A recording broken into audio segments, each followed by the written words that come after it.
Jésus, Seigneur. Le Dieu redoutable, l'homme de Galilée là.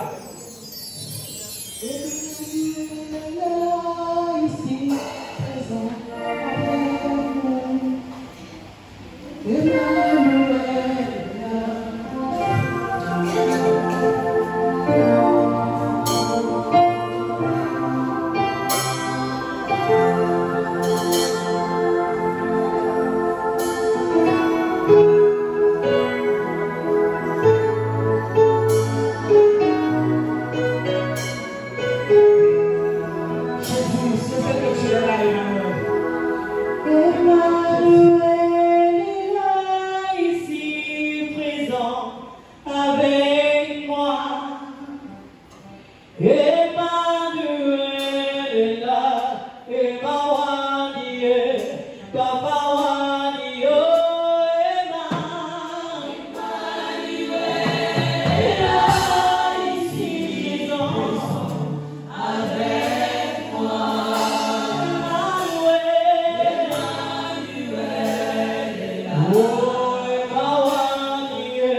le Dieu tout-puissant, le Dieu véritable.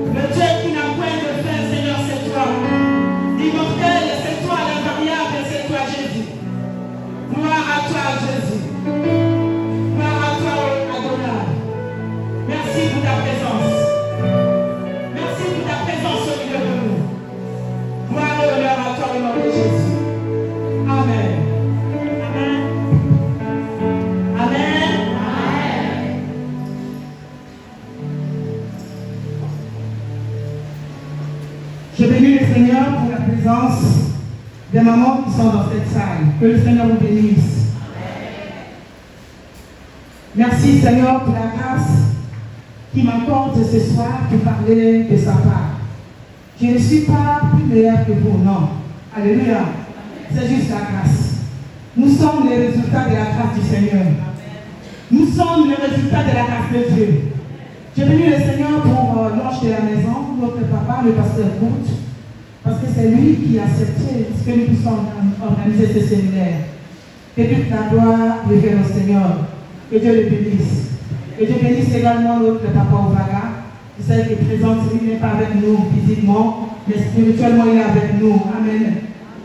Je bénis le Seigneur pour maman Alix. Que le Seigneur vous bénisse. Que le Seigneur vous bénisse. Que le Seigneur bénisse maman Edwige qui est au milieu de nous. Que Dieu vous bénisse. Que Dieu bénisse toutes les mamans, maman Brigitte. Toutes les mamans qui sont dans cette salle, que le Seigneur vous bénisse. Amen. Je bénis Dieu pour le thème de ce séminaire. Le cri qui déclenche le miracle. Le cri qui déclenche le miracle. J'aimerais dire à quelqu'un ce soir, si tu veux réellement que ton cri déclenche le miracle, alors active ta foi.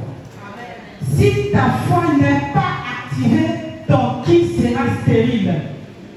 Active ta foi. Augmente ta foi pour recevoir ce que le Seigneur a prévu pour toi.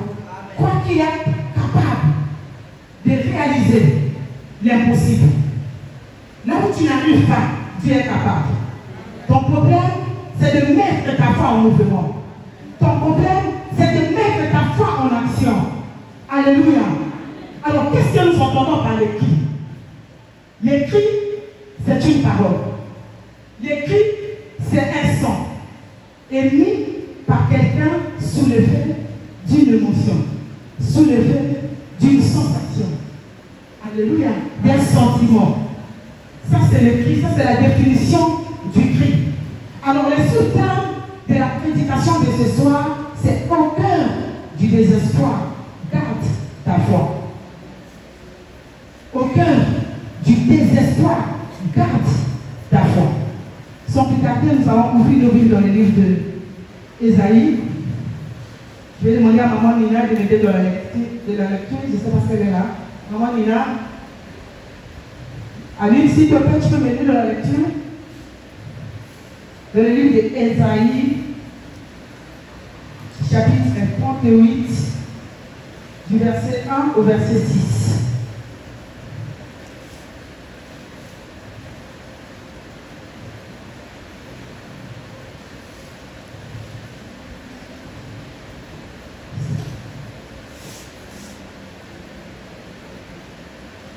Ésaïe 38.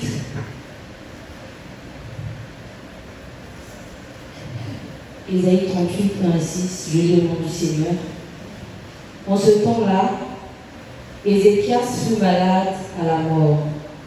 Le prophète Ésaïe, fils d'Amoz, vint auprès de lui et lui dit: Ainsi parle l'Éternel, donne tes ordres à ta maison, car tu vas mourir et tu ne vivras plus.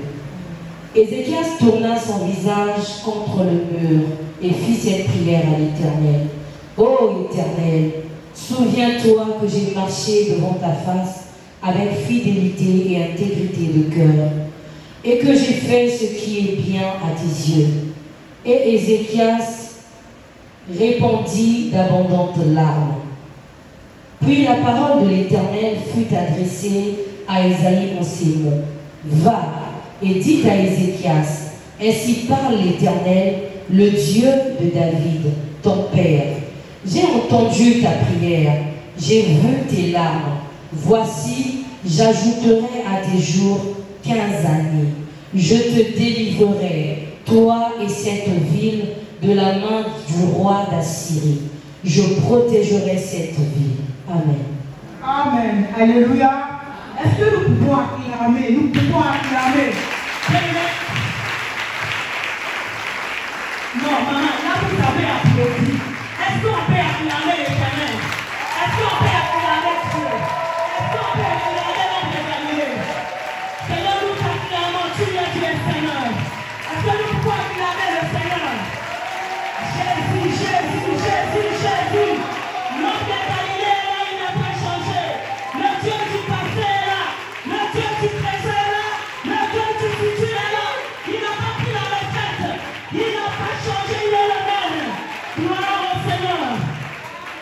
Pourquoi nous asseoir, s'il vous plaît?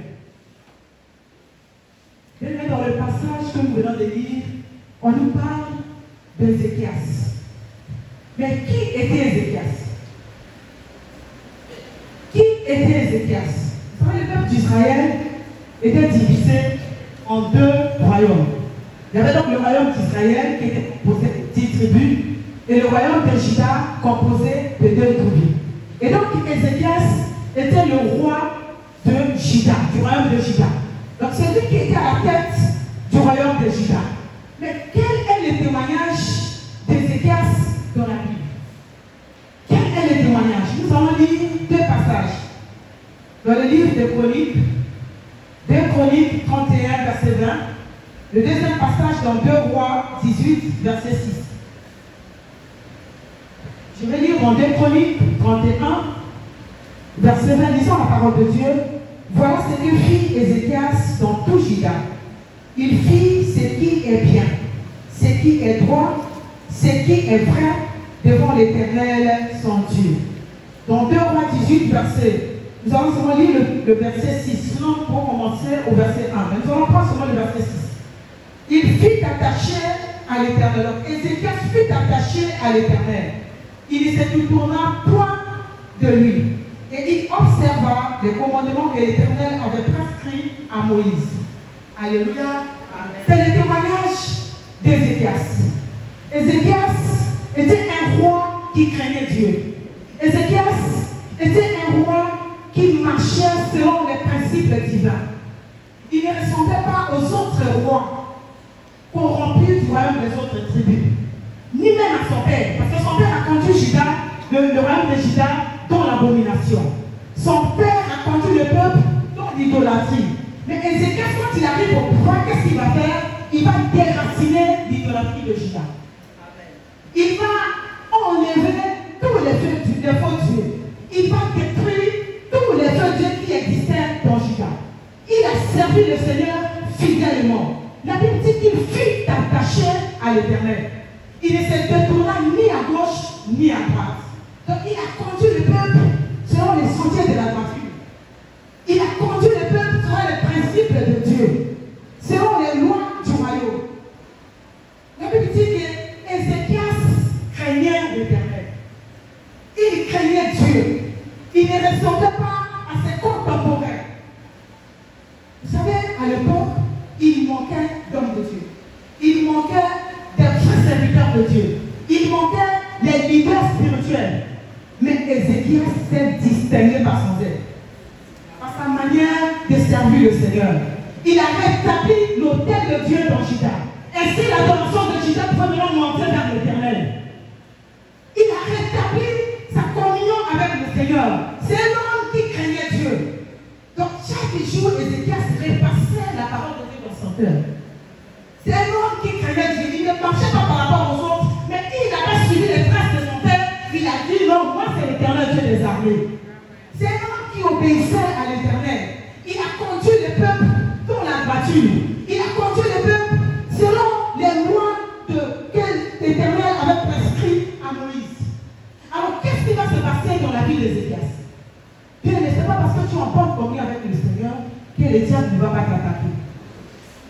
L'ennemi va susciter le roi de la Syrie pour faire la guerre contre son royaume, pour faire la guerre contre le royaume de Juda. Alors le royaume de Juda fut assiégé par le roi de la Syrie. Mais quelle que soit ta communion avec le Seigneur, quelle que soit ta relation avec le Seigneur, tu ne seras pas épargné des attaques de l'ennemi. Tu ne seras pas épargné. Quelle que soit ta relation avec Dieu, cela n'empêcherait pas l'ennemi de t'attaquer, non. Ézéchias était secoué. Son royaume était assiégé. Mais au lieu qu'il soit en bonne santé, la Bible dit Ézéchias tombe malade. La Bible dit Ézéchias tombe malade. Mais une maladie, la Bible dit que c'est une maladie à la mort. Donc il devient sérieusement malade. Le ciel était comme fermé pour Ézéchias. Le ciel était fermé pour lui. Il y avait l'ange de la mort qui était venu s'installer sur sa vie. Alors que c'est quelqu'un qui a honoré le Seigneur. C'est quelqu'un qui a marché avec Dieu. C'est quelqu'un qui a conduit le peuple dans la droiture.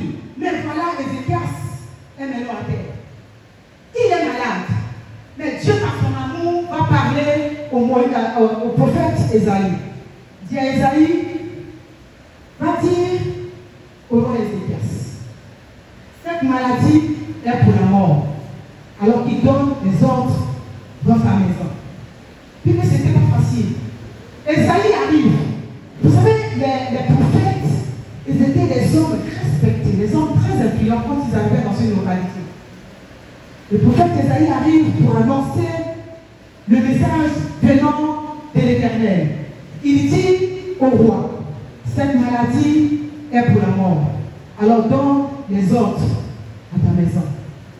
De nos jours, on dira, rédige le testament. Prends les dispositions. Parce que tu vas bientôt mourir. Mais tout en sachant qu'Ézéchias n'avait pas de garçons, il n'avait que des filles. Nous connaissons la loi de Moïse. Donc, aucune de ses filles ne pouvait le succéder. Ésaïe arrive, quand il arrive, il annonce le message. Il dit au roi, tu vas mourir. Rédige le testament. Regarde la paix dans ta famille, regarde la paix dans ton royaume, qui pourra te succéder. Ésaïe, après avoir libéré le message, il n'est pas resté là pour pouvoir le consoler. Non, il a fait demi-tour. Moi, c'est la position d'Ézéchias. Ézéchias, après avoir écouté le message venant de l'Éternel, il va, la Bible dit qu'il tourna sa face contre lui. Il cria à l'Éternel. Moi, je vais dire à quelqu'un ce soir, écoutez-moi très bien. Le prophète n'a pas dit au roi que si tu pries, ta situation va changer. Il n'a pas dit ça. Il a annoncé juste le message. Il a dit tu vas mourir. Alors rédige le testament. Le gars qui pourra te succéder. Il n'a pas dit le roi, si tu pries, si tu pleures devant la présence du Seigneur, Dieu va changer ta situation. Il n'a pas dit ça. Mais Ézéchias a pris l'initiative de chercher Dieu. Il a pris l'initiative d'aller en profondeur avec le Seigneur. Il a prié le Seigneur. Il a crié à Dieu. Il y avait les cris d'Ézéchias. C'est un cri qui venait du fond de son cœur pour le but de recevoir quelque chose qui n'a pas concerné. Souvent, les décisions prises par Dieu sont pour nous des tests et ne peuvent être modifiées que selon la conduite de la personne. Ézéchias dit non. Il a cherché la vie au Seigneur. J'ai marché avec toi. Regarde comment j'ai conduit le peuple. J'ai rétabli ton hôtel dans Juda. Non, Seigneur, il a pleuré. Pourquoi Ézéchias a pleuré? Parce qu'il avait encore des choses à réaliser avec le Seigneur. Et lorsque tu as des choses encore à réaliser avec le Seigneur, refuse la mort précoce. Ézéchias a refusé la mort précoce parce qu'il avait encore des choses à réaliser avec Dieu. Il dit non, je refuse, je ne vais pas mourir. Il a pleuré dans sa prière. Lorsque tu es dans les moments difficiles, dans les moments de détresse, la solution, c'est dans la prière. Ézéchias n'a pas regardé à sa femme, il n'a pas regardé à ses enfants, il n'a pas regardé aux gens qui étaient tout autour de lui. Il n'a pas accusé quelqu'un. Nous, souvent, nous avons l'habitude d'accuser les gens. Non. Ézéchias a dit, Seigneur, je sais que cette décision vient de toi, mais il a imploré, dit, Seigneur, non, ma situation a changé. La Bible dit quoi? Le malheur atteint souvent le juste, mais l'Éternel l'en délivre toujours. La vie chrétienne n'exclut pas les difficultés. La vie chrétienne n'exclut pas les épreuves. La vie chrétienne n'exclut pas le manque. La vie chrétienne n'exclut pas les épreuves, bien-aimés. C'est pas parce que tu as donné ta vie à Jésus, tu as donné ta vie au Seigneur, que tu vas marcher maintenant, non, tête haute. Non, bien-aimé, non, non, non. Le malheur atteint souvent le juste. Quand tu es dans le moment difficile, dans le moment de détresse, prie à l'Éternel. Ézéchias a offert à l'Éternel une prière puissante. Il a crié à Dieu. Il dit non, Seigneur, ma situation a changé. Non, Seigneur, non. Regarde ce que je fais dans Juda. Bien-aimés, les médecins peuvent dire, peuvent parler, poser, peuvent dire non. Regarde, ta fille, pas bientôt tu vas mourir. Il te laisse plus à faire les choses. Peu importe les pratiques des médecins, peu importe ce que les hommes peuvent dire, peu importe ce que les résultats de tes examens peuvent dire, même si tes résultats s'avèrent vrais, tu n'es pas obligé d'accepter. Tu n'es pas obligé de croire. Tu n'es pas obligé de croire. Parce qu'à un certain moment, vous savez, il y a des moments dans la vie où tout se coule. On doute même de l'existence de Dieu. Oui, je demande si réellement je suis chrétienne. Est-ce que Dieu est là pour moi? Est-ce que Dieu que tu es le résultat de la grâce de Dieu. Tu es le résultat de la grâce du Seigneur. Ézéchias a pleuré dans la présence de Dieu. Dieu utilise le verdict de médecin pour transformer ta situation. Dieu utilise le verdict de médecin pour faire une œuvre en toi. Dieu utilise le verdict de médecin pour te préparer à la gloire. Parce que les épreuves te rassurent que la gloire arrive.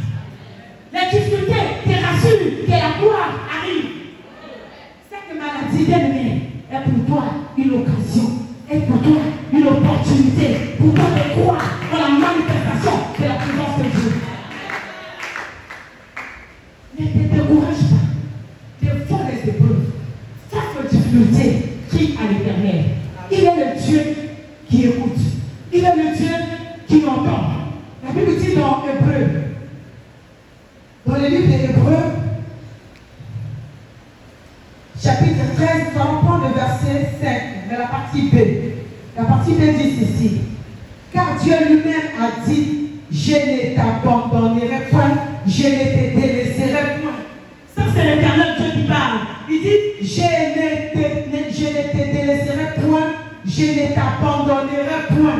Il dit encore dans le livre de 1 Pierre 1, verset 6, c'est là ce qui fait votre joie.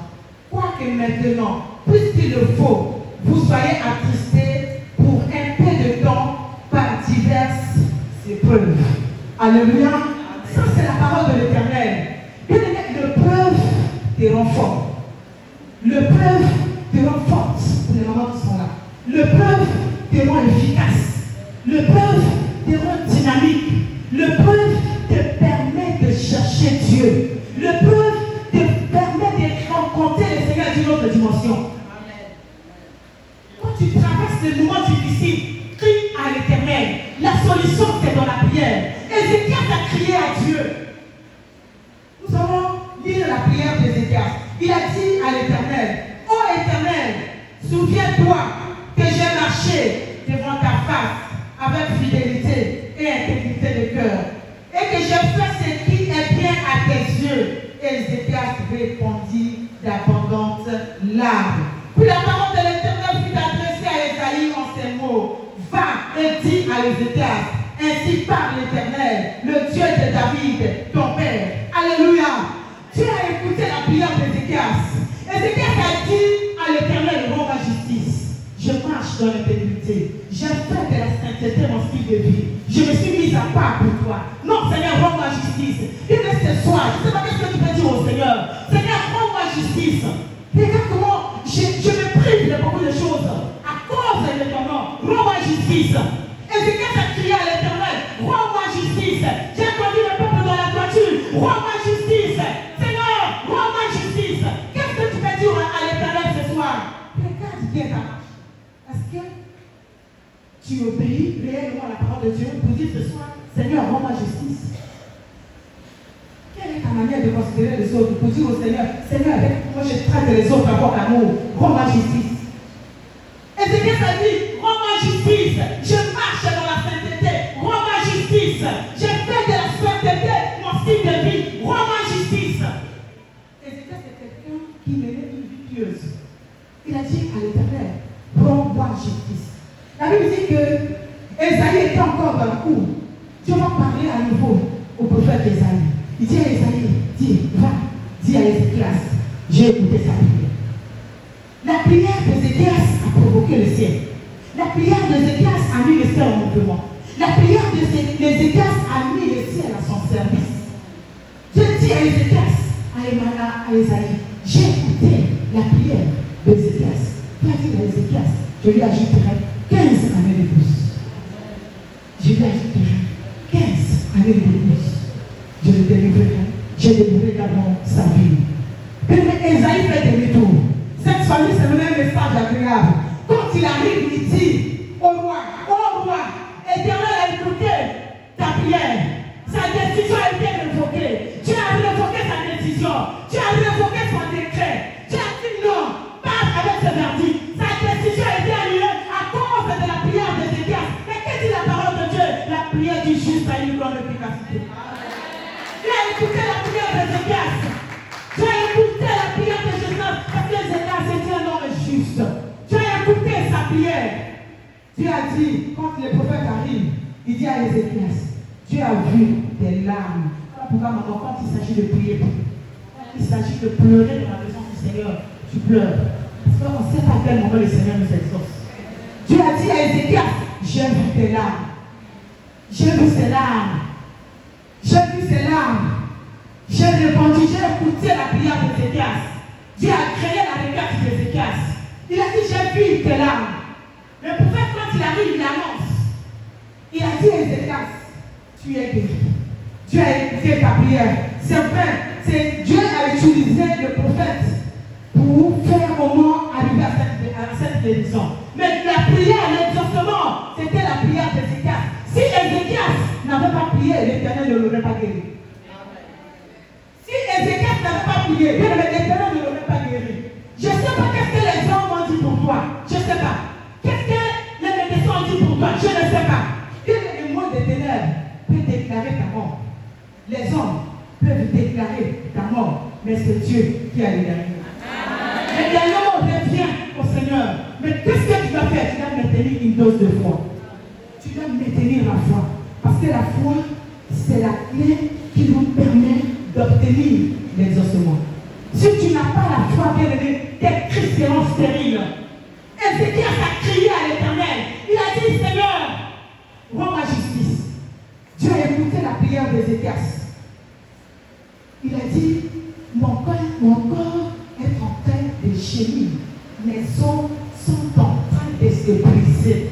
Et mais tu es dans une situation où tout est en train de se briser. Tu es dans une situation où tout est brisé. La vie brisée. Le mariage brisé, le foyer brisé, les affaires brisées, la santé brisée. Dieu crie à l'Éternel. La prière redonne la santé. La prière triomphe de la maladie. La prière triomphe de la mort. La prière triomphe, bien aimé. Quand ça ne va pas, crie à l'Éternel. Quand ça ne va pas, crie à l'Éternel. Quand nous partons dans le livre de la Genèse, l'homme a été créé par qui? L'homme a été créé par qui, s'il vous plaît? L'homme a été créé par Dieu. La vie n'est pas donnée par l'homme. La vie n'est pas donnée par l'homme. C'est l'Éternel qui la donne. Donc c'est l'homme qui a les derniers mots. L'homme, c'est Dieu qui a les derniers mots. L'homme peut parler, l'homme peut prononcer, mais l'homme ne peut pas mettre un point final sans que l'Éternel ne le permette.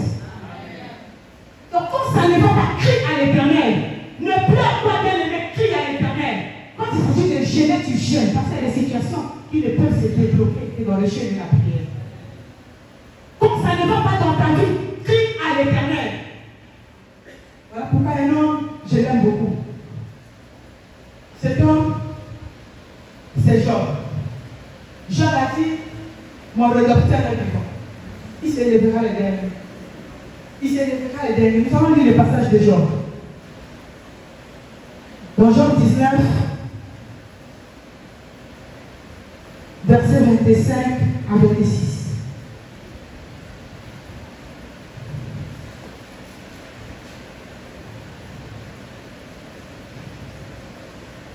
Ma sœur Aline, tu peux m'aider de la lecture, s'il te plaît.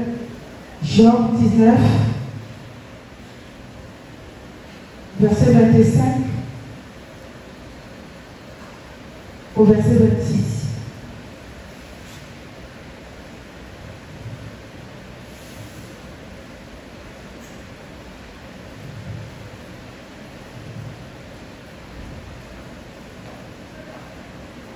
Job 19, 25 à 26. Mais je sais que mon Rédempteur est vivant et qu'il se lèvera le dernier sur la terre. Quand ma peau sera détruite, il se lèvera. Quand je n'aurai plus de chair, je verrai Dieu. Alléluia. Regardez l'histoire de Job. Job, c'est quelqu'un qui a marché avec Dieu. C'est quelqu'un qui craignait Dieu. Mais un jour, Dieu va dire à Satan, as-tu remarqué, mon serviteur Job, il n'y a personne pour lui comme sur la terre. Il n'y a personne comme lui sur la terre. Donc, ça va dire Job. Il dit, il n'y a personne comme lui sur la terre. Job, c'est quelqu'un qui honorait la parole de Dieu. Un jour, bien aimé, le diable dit à Dieu, oh, mais si il te craint, c'est normal. Parce que tu lui as tout donné. Tu lui as tout donné. Je dis, donne encore la possibilité à Satan de toucher à Job. Job, on n'est rien du tout.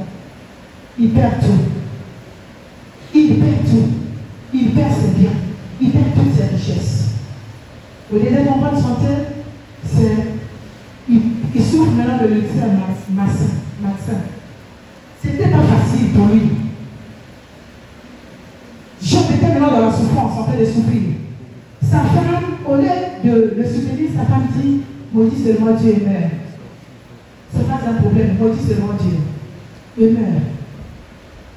Ensuite, ses amis qui arrivent, son ami quand ils arrivent, au lieu de l'encourager, ils partent directement au jugement. C'est ce que nous avons l'habitude de faire. Quand on est en train de traverser les moments difficiles, non, c'est tellement il est dans le péché. C'est tellement il n'honore pas la parole de Dieu.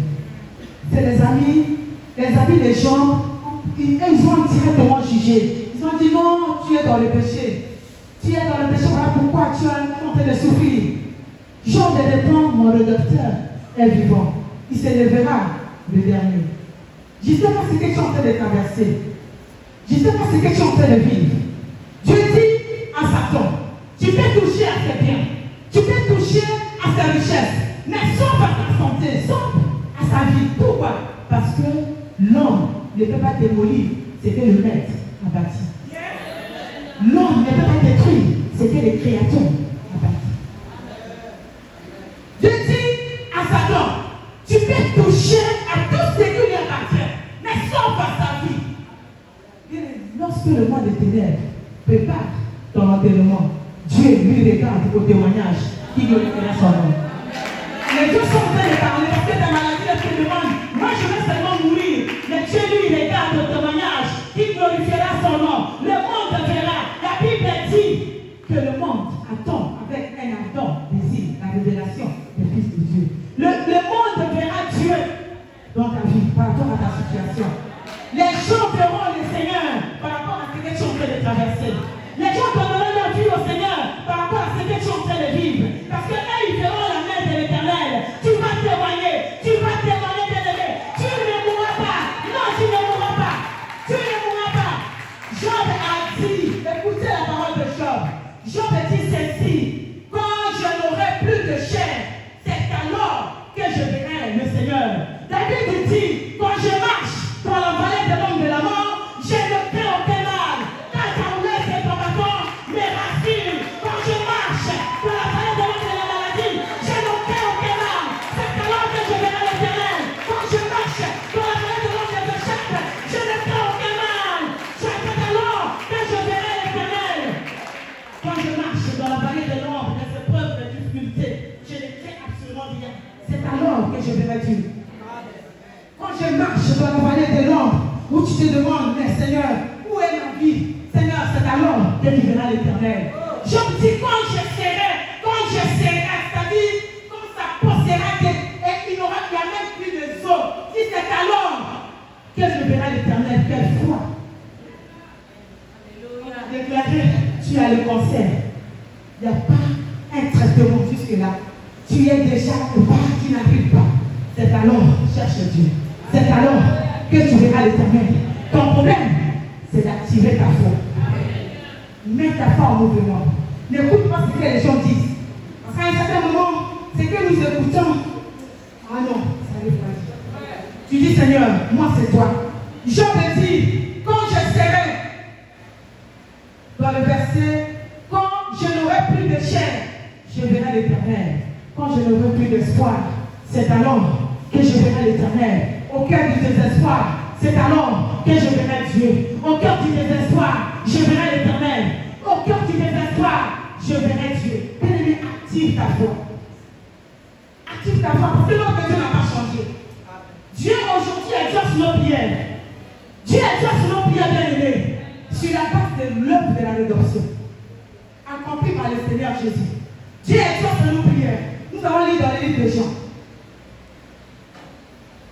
Jean 16, verset 23 à 24.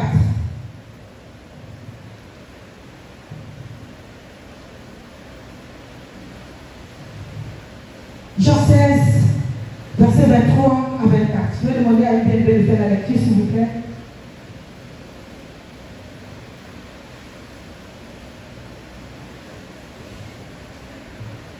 Jean 16, 23 à 24. En ce jour-là, vous ne m'interrogerez plus sur rien. En vérité, je vous le dis, ce que vous demanderez au Père, il vous le donnera en mon nom. Jusqu'à présent, vous n'avez rien demandé en mon nom. Demandez et vous recevrez, afin que votre joie soit parfaite. Alléluia. Est-ce que nous pouvons acclamer pour le Seigneur? Non, bien-aimé, tu ne mourras pas. Tu ne mourras pas, bien-aimé, tu ne mourras pas dans cette épreuve. Tu ne mourras pas dans cette maladie, non, tu ne mourras pas. Pourquoi? Parce que tu as les œuvres de l'Éternel à rencontrer. Tu as les œuvres à rencontrer. Tu ne mourras pas parce que tu raconteras les merveilles de l'Éternel. Pas pour raconter tes merveilles, non, mais pour raconter les merveilles de l'Éternel. Donc l'Éternel sera obligé de te guérir. L'Éternel sera obligé de te délivrer. Parce que tu ne mourras pas. Tu vas raconter tes œuvres. Tu ne vas pas raconter les œuvres de quelqu'un. Tu ne vas pas raconter les œuvres d'une créature. Mais tu vas raconter les œuvres de l'Éternel. Jésus est celui qui écoute nos prières. Il n'a pas changé, bien-aimé. Jésus n'a pas changé. Il est le même qui exauce. Il est le même qui entend. Lorsque nous crions à l'Éternel, l'Éternel exauce, bien-aimé. Tu dois crier à l'Éternel ce soir. Tu dois crier à l'Éternel. Bien-aimé, tu dois être dans une situation où ça ne va pas. Ton problème, c'est de chercher Dieu. Ce soir, tu dois prier. Nous allons prendre du temps dans la prière. Nous allons crier à l'Éternel. Vous savez, le prophète n'a pas prié pour Ézéchias. Personne n'a prié pour Ézéchias. Ézéchias a prié lui-même. Ce soir, chacun de nous a prié pour son problème. N'importe qui prend la position, tu peux être debout, tu peux t'asseoir, je prends la position qui te convient. Nous allons crier à Dieu ce soir. Nous allons invoquer Dieu. Il est celui qui écoute, il est celui qui entend nos cris. Ce soir, nous allons invoquer sa présence. Nous allons invoquer la présence de Dieu. Nous allons demander l'intervention du Seigneur. Quand ton problème, tu dois garder la foi. Garde seulement la foi. Garde la foi. Garde la foi. Dieu est fidèle. Il ne ment pas. Il n'est pas un homme pour mentir. C'est les hommes qui peuvent mentir. Mais Dieu ne ment pas. Sa parole est oui et amen. Le même Dieu qui a exaucé la prière d'Ézéchias est le même que nous invoquons aujourd'hui. Est le même que nous avons accepté aujourd'hui. Bien-aimé, tu dois encore t'élever. Tu dois te mettre debout.